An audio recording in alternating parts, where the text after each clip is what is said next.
बात basic training session की है। मैं सबसे पहले बताना चाहूंगा, मैं कोई जादूगर नहीं हूं। I am not a magician जो मैं यहाँ जादू दिखाने के लिए आया हूँ।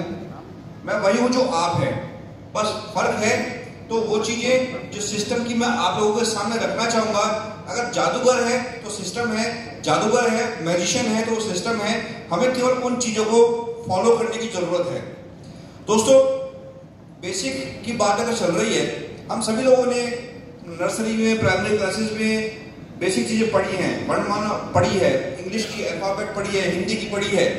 और आज भी अगर हमारे सामने कोई वर्ड लिखा हुआ आ जाए और हमें उसे पढ़ने में तकलीफ हो रही हो और हम उसे वर्ड मिला मिला कर पढ़ लें, यानी कि बेसिक चीजों को मिला मिला कर पढ़ लें, तो हमारी प्रॉब्लम सॉल्व हो जाती है। तो फ्रेंड्स, वो बेसिक चीजें आप लोगों के बीच में प्रेजेंट करना चाहूंगा और रिक्वेस्ट करूंगा कि मेरे साथ लैपटॉप पे जो साथ दे रहे हैं मनीष जी, तो प्लीज सर। फ्रेंड्स, हमारे सामने यहाँ पर एक वर्ड है ट्रेंड्स।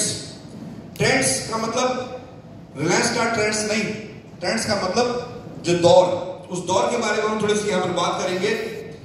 दोस्तों, ट्रेंड्स की बात करें, एक ट्रेंड था 1950 में प्लास्टिक का, और 1950 के दौर में जिस व्यक्ति ने प्लास्टिक के ट्रेंड में काम किया, वो व्यक्ति अपने, अगर हम उसकी आज की बात करें तो कहीं ना कहीं वो टॉप मोस्ट पोजीशन पर है, क्योंकि 1950 में प्लास्टिक का काम उसने शुरू किया होगा। उस समय पे उसको बहुत ज्यादा विरोध भी हुआ होगा, लेकिन आज वही लोग प्लास्टिक के क्षेत्र में अग्रणी हैं। आज बिना प्लास्टिक के किसी चीज की कल्पना नहीं कर सकते।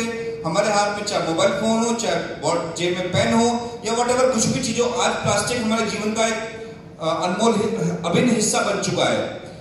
दोस्तों, ट्रेंड हट है, और 1950 के बाद अगले 10 साल बाद यानी 1960 में फिर एक ट्रेंड आया ऑयल का।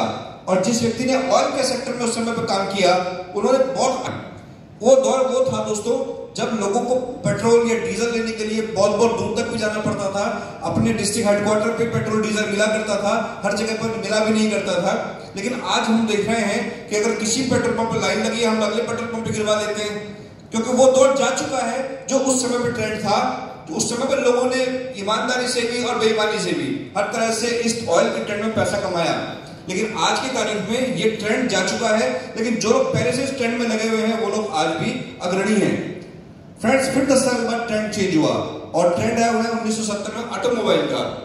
1970 में ऑटोमोबाइल या किसी ने कोई अपनी कार या टैक्सी भी बना ली, उसने उस कार टैक्सी से बहुत अच्छे पैसे कमाए, क्योंकि गिनी चुनी कारें होती थी, यातायात के साधन उस समय पे कम हुआ करते थे। और अगर किसी को कहीं जाना है, इमरजेंसी में जाना है, तो वो उन कार को या जो भी उन्हें साधन करने होते थे, मन माने दामों में लेकर के वो जाया करते थे। लेकिन वो लोग, जो लोग 1970 में ऑटोमोबाइल के ट्रेंड में आए, आज वो ट्रांसपोर्टर की श्रेणी में आते हैं। तो दोस्तों, ये ट्रेंड भी आज के समय में आउट हो चुका है। अभी इसके 10 साल बाद 1980 में फिर एक ट्रेंड आया कंप्यूटर का, और इस ट्रेंड के यहाँ बैठे हुए शायद मैं समझता हूँ गवाह है कि 1980 में जब कंप्यूटर का ट्रेंड आया, हम सब लोगों ने वो ट्रेंड देखा है। दोस्तों, 1980 में कंप्यूटर की अगर बात करूं, उस समय पे अगर किसी ने माउस पकड़ना भी सीख लिया, वो बोलता था I am an computer engineer. और उस समय पे कंप्यूटर चलाने वाले के बहुत अच्छी सैलरीज हुआ करती थी, बहुत अच्छे उनको पैसे करते थे। लेकिन आज की तारीख में 2-2, 3-3 हजार रुपए में लोग कंप्यूटर पीटते हैं। और अगर कंप्यूटर जॉब की बात आए और लड़का और लड़की दोनों जॉब के लाइन में लगे हुए हो, तो सबसे पहले लड़की को जॉब मिल जाती है, लड़कों को तो मिलती भी नहीं है। दोस्तों, इस कंप्यूटर के बारे में एक छोटी सी बात मुझे याद आ रही है। एक कंपनी की, शायद आप लोगों ने नाम सुना होगा, जेनिथ कंपनी का कंप्यूटर उस समय 40-50 हजार रुपए का होता था। और मेरे एक मित्र हैं, उन्होंने अभी कुछ दिन पहले वो जेनिथ का कंप्यूटर पूरा सेट बाहर निकाल के रखा और बोले 4000 रुपए में कोई ले जाएगा तो मैं मेज भी साथ में दे दूंगा और अपनी गाड़ी में रखकर छुड़वा भी दूंगा। दोस्तों, सोचने वाली बात यह है कि 4000 का कंप्यूटर बेच के ज्यादा पैसे कमाए होंगे या 40,000 का कंप्यूटर बेच के पैसे ज्यादा कमाए होंगे? यानी कि जिसने ट्रेंड में काम किया होगा उसने ज्यादा पैसे कमाए होंगे। Am I right? राइट। दोस्तों, फिर 10 साल चेंज हुआ और 1990 में ट्रेंड आया टेलीकम्युनिकेशन का। हम सब लोगों के सामने आया, और उस दौर में एसटीडी पीसीओ हुआ करते थे, और एसटीडी पीसीओ बात करने के लिए लंबी लंबी लाइनें लगा करती थी। और एसटीडी पीसीओ लगाने वाला उस समय बहुत अच्छे पैसे कमा के जाता था, लेकिन आज की तारीख में दोस्तों एसटीडी पीसीओ गायब भी हो चुके हैं। हमारी जेबों में एसटीडी पीसीओ हैं। इनफैक्ट एसटीडी पीसीओ छोड़िए, साइबर कैफे का भी टाइम जा चुका है, क्योंकि आज की तारीख में नेट का कोई काम नहीं होता है, हम अपने मोबाइल से कर लेते हैं। यानी कि वो ट्रेंड भी जा चुका है दोस्तों। इसके 10 साल के बाद फिर एक ट्रेंड आया आईटी का, इंफॉर्मेशन टेक्नोलॉजी का, यानी कि यहां से इंफॉर्मेशन लो, यहां पास करो और पैसे कमाओ। ये दौर था जब बाबा रामदेव, सचिन तेंदुलकर ये लोग आते थे, छक्का मारने लगता था सचिन तेंदुलकर, पेप्सी लेके खड़ा होता, ये है पेप्सी का छक्का। वो क्या कहता था, पेप्सी पी ले बेटा, क्यों तू पेप्सी पिएगा तो मेरे घर में पैसा आएगा। बाबा रामदेव ने क्या कहा, इधर से सांस लो, इधर से छोड़ दो, योग हो गया। सिंपल भाषा में, और आज बाबा जो है हाईटेक बाबा हो गया दोस्तों। ये इंफॉर्मेशन टेक्नोलॉजी का, इसके फिर 10 साल के बाद ट्रेंड चेंज हुआ और 2010 और ऑनवर्ड्स आया ट्रेंड नेटवर्क मार्केटिंग का, और आप और हम सब लोग लग गए दोस्तों। अभी 54% लोग जो है इस एज तक आते हैं, डिपेंडेंट हो जाते हैं नेक्स्ट जनरेशन पे। कहते हैं ना, मेरा नाम करेगा रोशन जग में मेरा राज दुलारा, अब मेरा राज दुलारा कमाएगा और मैं खाऊंगा। और राज दुलारा क्या करता है, वो अनाथ आश्रम छोड़ को वृद्धाश्रम छोड़ के आ जाता है, क्योंकि वो खुद कमाएगा या हमें खिलाएगा। लेकिन दोस्तों लोग डिपेंडेंट हो चुके होते हैं इस एज तक आते आते।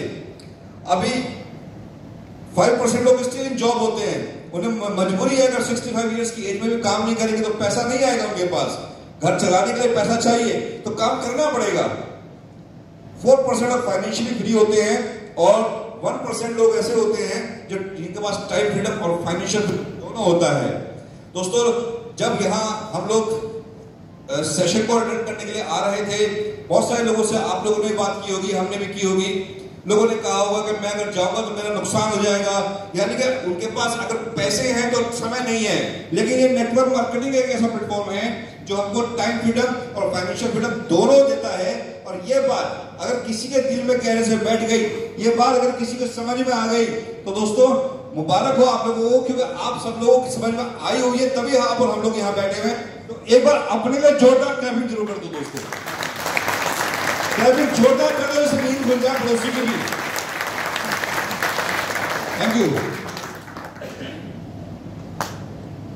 दोस्तों। एक स्लाइड जिसने वास्तव में जो हमेशा खरी है, एक सर्वे है इकोनॉमिक्स का और रियलिटी है, average amount required for living.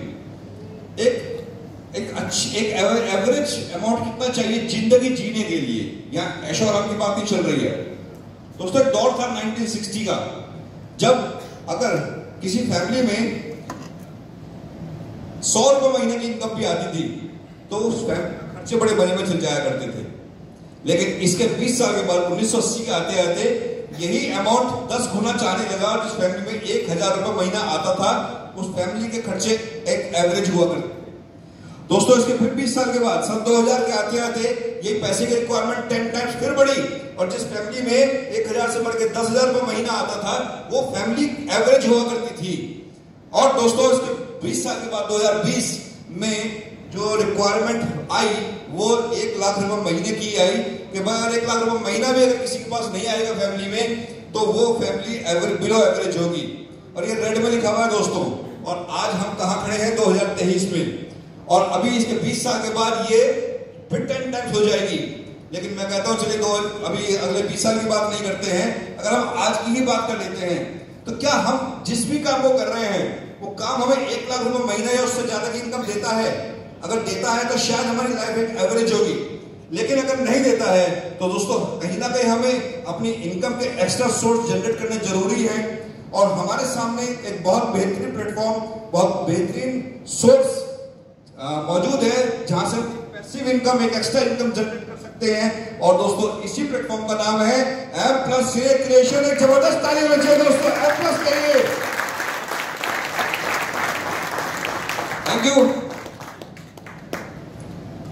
Once in a lifetime opportunity. दोस्तों बहुत प्यारी स्लाइड हमारे सामने है। Success is not a matter of chance but of choice. Success जो है वो कोई चांस नहीं है कि मिल ही जाएगी, एमए हो जाएगा, नहीं। अगर आप चाहेंगे तभी सक्सेस मिलेगी।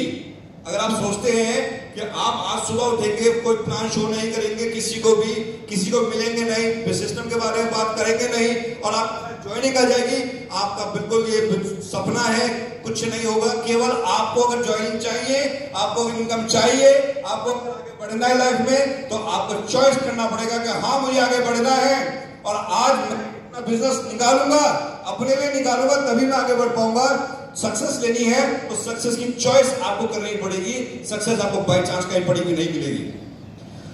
दोस्तों, बात अगर सक्सेस की चल पड़ी है तो सक्सेस पे जाने के लिए एक रास्ता चाहिए, पथ। रास्ते को पथ बोलते हैं और पथ की स्पेलिंग सामने लिखी है PATH। और अगर इस पथ को डिस्क्राइब करें तो दोस्तों वन बाय वन इसको देखते हैं। P for patience. पेशेंस मतलब धैर्य। मैं पूछना चाहूंगा आप लोगों से कि क्या आप लोग इस सक्सेस के पथ में टॉप पे पहुंचने के लिए पेशेंस रख सकते हैं? एक बार एक साथ बताएं, रख सकते हैं? यस। तो दोस्तों फिर आता है A फॉर एटीट्यूड। आपका एटीट्यूड क्या बोलता है वो आपकी सक्सेस को डिसाइड करेगा। आपका एटीट्यूड पॉजिटिव है या नेगेटिव है? आप सिस्टम के बारे में पॉजिटिव सोचते हैं या नेगेटिव सोचते हैं? अब जब बात पेशेंस की चल रही थी तो सबसे पहले मैं इसके बारे में बात करना चाहूंगा, हमें पेशेंस किस किस चीज में रखना चाहिए। बहुत सारी छोटी छोटी चीजें हैं जहां पर हमें पेशेंस रखना चाहिए। कई बार क्या होता है, सबसे पहला पेशेंस तो हमें 16 तारीख को रखना चाहिए। सर विड्रॉल नहीं लगा और विड्रॉल नहीं आया तो अपलाइन पर फोन जाने शुरू हो जाते हैं। अब अपलाइन भी परेशान हो जाता है। क्यों? क्योंकि अपलाइन भी आप जैसे ही ज्वाइन किए हुए हैं। पेशेंस रखना पड़ेगा, सब चीजों में टाइम लगता है और अपने टाइम में सब चीजें पूरी भी होती हैं। और कहीं में पेशेंस रखना चाहिए। आपने किसी को प्लान दिया, उसने आपको कोई अभी रिप्लाई नहीं किया या कोई पॉजिटिव रिप्लाई नहीं किया और आप हताश होकर घर बैठ गए। लेकिन वहां पे आपको याद रखना है, न रोना निराश करो मन को, कुछ काम करो, जग में रहकर कुछ नाम करो। तो दोस्तों आपको अपना पेशेंस बनाए रखना है, काम करते चले जाना है, काम करते चले जाना है। सिस्टम की तरफ से जो चीजें आ रही हैं उनको फॉलो करते चले जाना है। सिर्फ इतना ही करना है, इसके अलावा और कुछ नहीं करना है।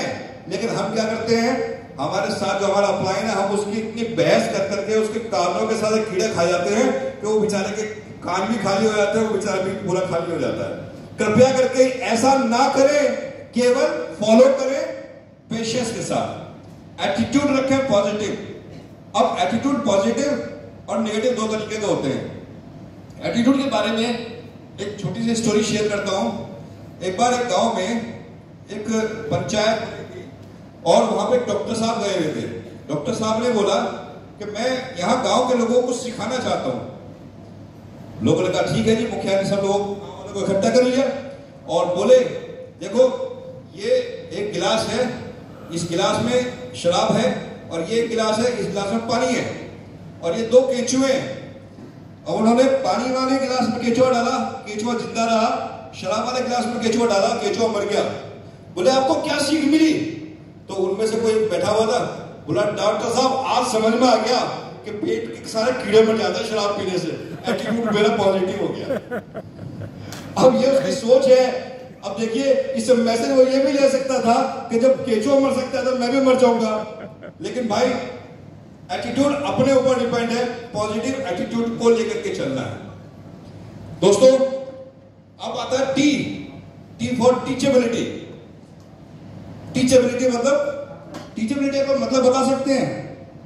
टीचेबिलिटी का मतलब होता है, जी बताएं सर प्लीज। ये सिस्टम केवल सीखने पर काम नहीं करता बल्कि अपनी टीम को सिखाने की योग्यता भी आपको रखनी होगी। Yes, thank you please. बहुत बढ़िया बात सर ने बोली। लेकिन इस सिस्टम से अगर टीचेबिलिटी की बात करें तो सिखाने से पहले सीखने की इच्छा रखनी चाहिए। और हमसे गड़बड़ क्या होती है, हम सीखने से पहले सिखाने की इच्छा रख लेते हैं और पूरी चीजों को जाने बिना हम लोगों को बताना शुरू कर देते हैं। बताना हमें ही है, लेकिन उससे पहले सिस्टम में आगे हर चीज को सीख लेना चाहिए। सेशन अटेंड करके हर चीज को समझ लेना चाहिए, तब हमें लोगों को सिखाना चाहिए, तब ये हमारी टीचेबिलिटी काम आएगी। तो टीचेबिलिटी का यहां पर मतलब है सीखने की इच्छा। और आगे आता है H for honesty. Honesty means ईमानदारी। ईमानदारी सिस्टम के प्रति, जो सिस्टम की प्लानिंग्स हैं उनको कब कहां किस तरह से इंप्लीमेंट करना है, जैसे बताया जाए वैसे करना है, सारी चीजों को प्रॉपर फॉलो करना है। किसी का फंड आता है तो उसको पहुंच के और उसकी आईडी जनरेशन टाइमली हो जाना है। ये सारी चीजें ऑनेस्टी में आती हैं।